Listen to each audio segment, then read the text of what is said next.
How's it going, everybody, and welcome back yet to another video from Credit Pro Source. This is Ali Raftar, and today we're going to talk about secured credit cards versus unsecured credit cards, which is your credit building launchpad. So there's a lot of people who are confused. We call it the credit card confusion, and here's why this matters. Choosing between a secured and unsecured card isn't just about approvals. It's about building credit efficiently. And if you make the wrong choice, it can delay your financial goal by years and lock up your cash. So here's what secured cards mean. It's essentially your refundable safety net. So essentially, a secured credit card requires a cash deposit between $200 to $500 that becomes your credit limit. Think of it like a training wheels card. Essentially, you're borrowing against your own money to prove that you're creditworthy. Here's what unsecured cards mean. Essentially, it's credit based on trust. Unsecured cards, unlike secured cards, don't require any cash deposit. The banks extend you credit based on your creditworthiness, your income, and trustworthiness. And this is what most people know as a normal credit card per se. So let's discuss your deposit relationship and how secured cards work. Essentially, when you're depositing $300, that will be equivalent to a $300 limit. You would still make monthly installment payments like any traditional credit cards. And if you miss those payments, the banks will essentially keep your deposit. So the idea here is to pay responsibly for a minimum of 6 to 12 months. And if you do a great job and maintain your payment history in a good way, the creditor that you're with, that you got the secured card with, will automatically upgrade you to an unsecured credit card and return your deposit. Here's the reality check for approvals when it comes to secured credit cards. Secured credit cards have a 95% up approval rate, even if you have bad credit and have no credit history prior. However, with the unsecured credit cards, your typical scores have to be a minimum of 580, and these are starter cards, all the way up to 700 plus if you want rewards cards or cards that provide benefit. Essentially, secured cards are the gateway if you can't qualify for unsecured cards. So here are the pros for secured cards. Essentially, your fast track to credit building. You essentially get easier approval regardless of your credit history. It guarantees report to all 3 credit reporting agencies, especially if you choose the right one. There's lower risk of overspending because it is your own money, and you have lower limits.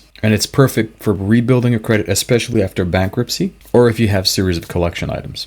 However, secured cards do come with cons, just like pros. There are some limitations that you will face. As per usual, it requires cash up front. So that means that your money will be tied up for months on end. You start with very low limits, typically $500, maximum $1,000, or depending on how much you're able to put down. You literally have minimal to zero rewards or any perks that come with that credit card. And it often comes with annual fees as well, anywhere between $25 to $49. And it can feel restrictive when you're spending every single day. However, there are amazing pros when it comes to unsecured credit cards, for instance, as you're going to get the full credit experience. Essentially, you require no deposit. You have access to the credit immediately. You have typical higher limits, anywhere between $500 all the way up to $20, $30, $40,000. You get better rewards such as cashback, points, travel, even sign-up bonuses. And of course, it includes perks like purchase protection and extended warranties on certain things. There are also cons for when it comes to unsecured credit. Essentially, it's part of your responsibility now. Number one, it's harder to qualify because you need to have an established credit history. It's also very easy to overspend,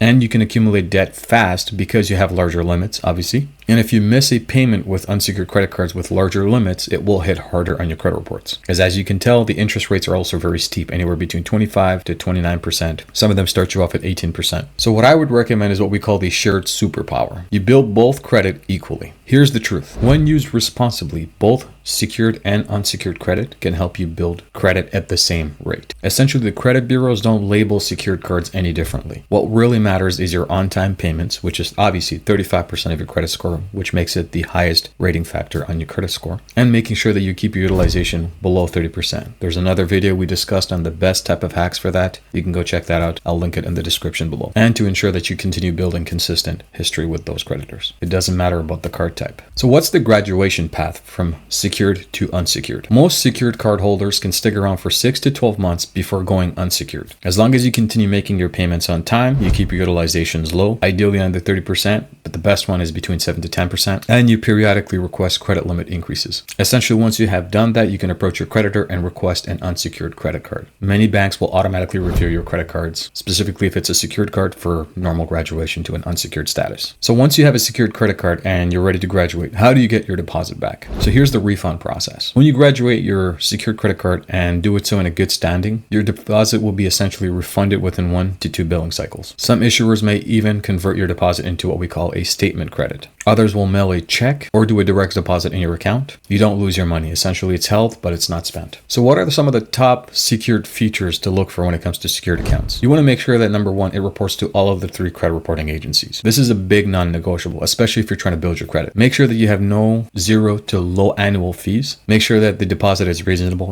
like I said, anywhere between $200 to $500. It has a very clear graduation path for you to go from secured to unsecured. It may offer some bonus and potentially have a 1 to 2% cash back for your spending. Now, when it comes to unsecured credit cards, what are some of the things that you should look for? What are some of the perks or benefits? Well, essentially, you want to have something that's easy to qualify for, anywhere between, obviously 580 to 670 credit score. It should typically have no annual fees. You should think about having a card with modest rewards, anywhere between 1 to 1.5 points or cash back. It would look at your alternative data, such as banking, employment, credit, and essentially banks that offer you pre-qualification tools so you don't get a hard inquiry on your credit reports. So what's the strategy? Let's figure out which card fits your need based on your current journey. Essentially, you would choose secured if you have no prior credit history or just rebuilding from a bankruptcy stage or damaged credit, and you can't qualify for unsecured. And you can choose unsecured if you have fair to good credit, such as 680 plus, you need higher limits for regular expenses, or you want to have rewards and accumulate them to offset some of the spending that you're doing on a regular basis. So what's the best strategy? I would recommend you start with secured, graduate to unsecured within under a year, and then leverage both for optimal credit mix. So I hope this video helped you guys out. Once again, I'm going to take a quick pause here.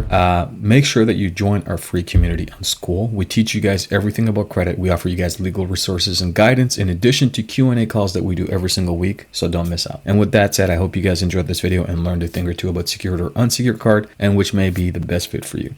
With that said, this is Ellie to Rafter. I'll catch you guys on the next one.